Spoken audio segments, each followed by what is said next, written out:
back to your favorite show, Identities Umhlobo, where I am privileged to talk to the Minister of Women Affairs. It's quite a long portfolio now, and it's a big responsibility for you, ma'am. So I just said Women Affairs because there's lots to be said. When we went away, we were talking about the issues of education, your commitment. We are very privileged that we have a minister who's committed to women and girls and the community. And we're talking about the issues of education, gender-based violence, issues of justice for women. We are looking at you, ma'am, as our legislator, as the person who is then putting the laws and systems in place. Is there going to be a commitment to push for these laws, to push for these policies to make sure that women and girls are protected? Yes, there is. And I'm sure that you heard when His Excellency was enunciating the legislative program.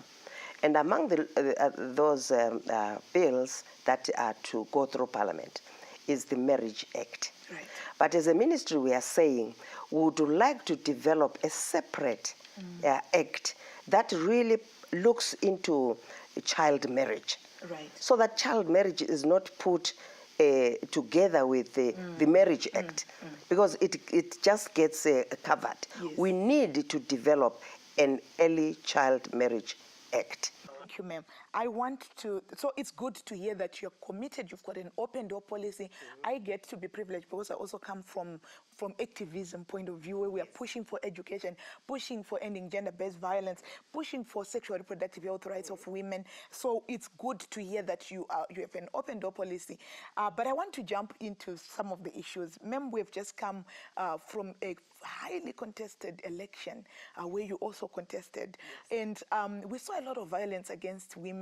We saw a lot of, and also recently the president has appointed the cabinet, where we again are not very happy about the representation of women in the legislation. We've got 6 women, we've got 14 men, and well, he did well in the state ministries, where provincial rather, where you appointed equal number of women and men.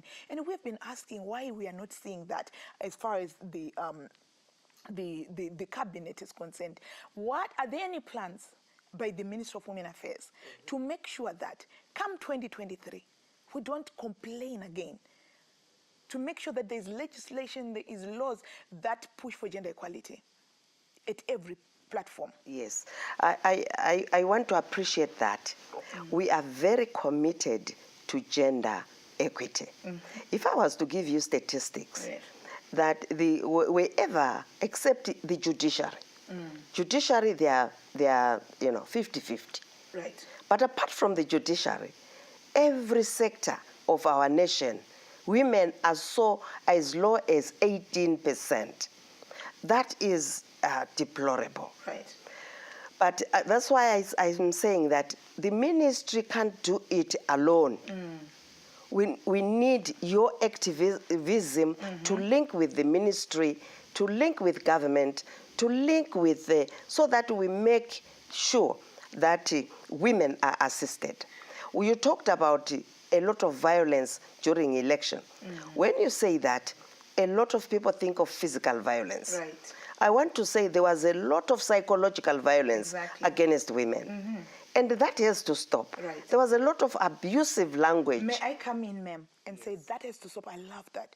So that's where my question is to say we saw a lot of cyberbullying, a lot of, insults on women. Yes. Are we expecting also things like a lot of perpetration is being done online? Maybe is this something that we're going to see the ministry doing something to end violence against women, online platforms?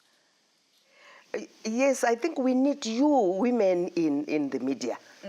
You are the people that need to spearhead that. Right. The ministry alone can't do it. You organize women in the media. You organize women,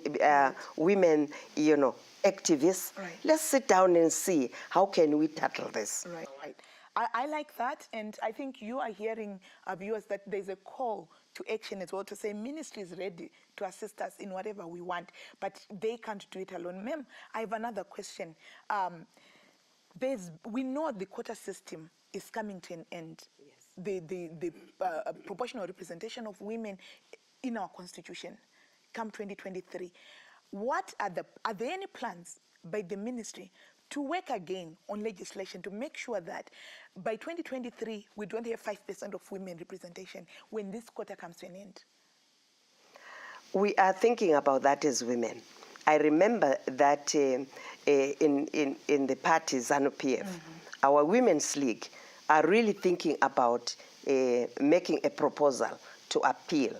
But I think let's do it simultaneously. Let us not rely on the quota. Let us also really put laws, let's put, and really enforce our constitution. That's exactly my question. Let's reinforce our constitution to say this 50-50 has to come when the parties are running. Yes.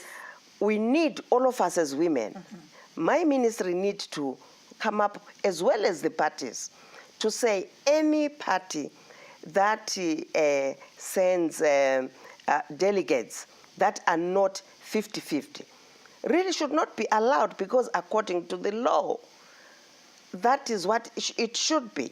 We need, as women now, to make sure that that law is reinforced across board.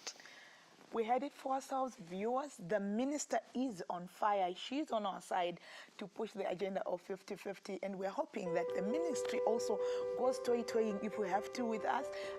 Viewers, don't go away. Stay with us. We are just taking a break.